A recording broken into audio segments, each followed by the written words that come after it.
Hello friends, today I am here with a new video to show you that MI A1 supports the Star Wars themes.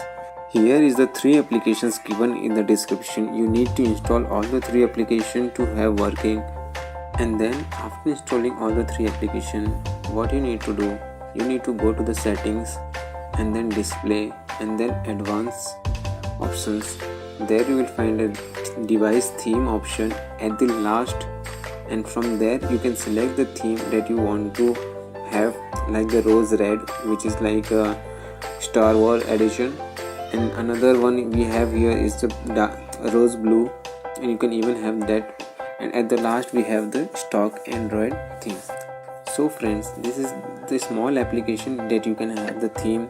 You don't need to install any big application from the Play Store, and this is just a small application. It will not consume your data or storage from your storage phone.